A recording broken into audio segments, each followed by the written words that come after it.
Buenos días, soy Catherine Mabel Medina Marín y voy a exponer acerca de la arquitectura del Palacio Stocklet de Joseph Hoffmann referente de la Secesión de Viena. Podemos decir que las corrientes estilísticas son un reflejo, o mejor dicho, el resultado de una serie de sucesos o acontecimientos que marcan la historia del hombre. Entonces nos planteamos la pregunta, ¿de qué manera la arquitectura vanguardista del Palacio Stocklet desafió las convenciones estilísticas de su tiempo?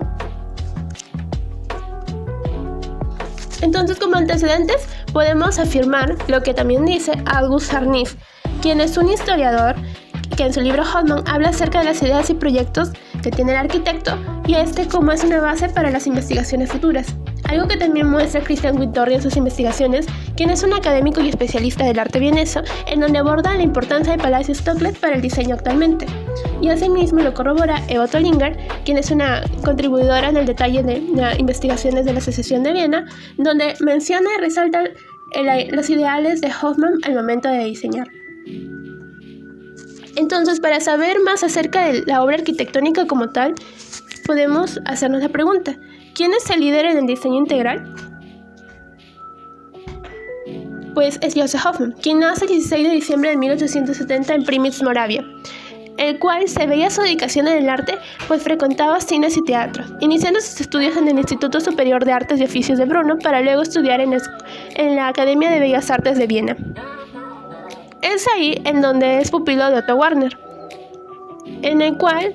a través de un viaje en Italia, puso en evidencia las habilidades de dibujo que tenía Hoffmann, no solamente para el hecho o el arte de dibujar, sino que bosquejaba edificaciones de una arquitectura más renacentista que medieval, dando luz a sus inicios de su importancia que tenía y el amor que tenía acerca de este tipo de arquitectura y sobre todo que podría ser un pionero en el movimiento moderno. Otro que influenció en sí fue Olbrich. Olbrich fue como un guía y un compañero para Hoffmann, pues es quien lo orientó en la intelectualidad vienesa, para luego posteriormente, en 1897, fundar la Secesión de Viena. En sus primeros proyectos como el Sanatorio de Pückersdorf se puede ver la importancia y relevancia que tiene Hoffmann al momento de diseñar, ya que resalta la regularidad, la formalidad en sus espacios y un orden y una simetría marcada. En cuanto a su contextualización histórica, primero estaba marcada por una época a finales del siglo XIX, en donde destacó la industrialización, el avanzar, los proyectos, tales como la avioneta, el primer automóvil a motor, un cinematógrafo, el teléfono y el telégrafo. Pero a la par también a inicios del siglo XX, a medida tanto avance tecnológico para la época, se desató las guerras mundiales, donde se enfrentaban países americanos, asiáticos y europeos. Pero, ¿en qué influenció en la construcción o en el diseño del Palacio Stocklet? Pues el Palacio Stocklet se le conoce como una obra de arte total, en donde también influyeron diseños arquitectónicos como el Art Nouveau. Primeramente, cabe destacar que la familia a la cual fue diseñada el palacio, que es la familia Stocklet, era una familia bastante opulenta, la cual que también expresaba esas ideas de aquella época, de liberalismo, de querer un cambio, de no aferrarse a lo antiguo, sino a lo más moderno, y como tenía los recursos suficientes para lograrlos, basaron y dejaron en libertad el diseño de Hoffmann, en donde ellos también, por su amor a lo que es el Art Nouveau, como un estilo arquitectónico marcado para la época, en el cual se presentaban diferentes tipos de manifestaciones y se tenía una libertad total. También se integró estilos como el Art and Craft en las texturas y también en lo más importante en la sucesión como tal, en el cual se basaba en la ruptura de las tradiciones, en no querer basarse en una sola regla, sino en querer liberar el espacio total o la creatividad como tal de cada autor. Entonces, se puede decir que esta no fue la única manifestación modernista de la época, pues a la par que se desarrolló el Palacio Stocklet en 1905 a 1911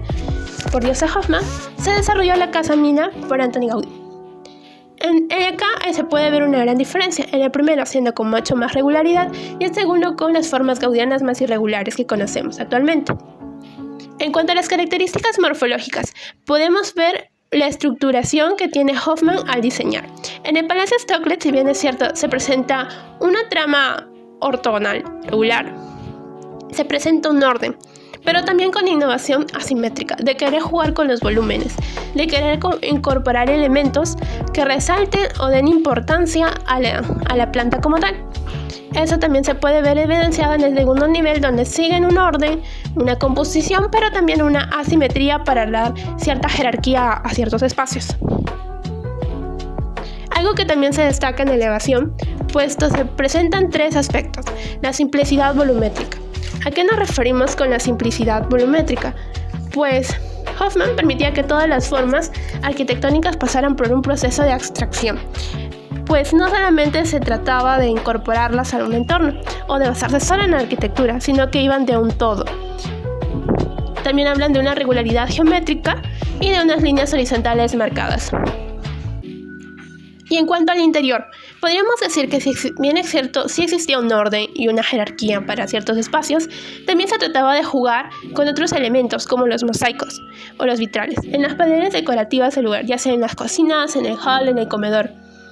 Pues también se emplearon elementos como el bronce en las verandas.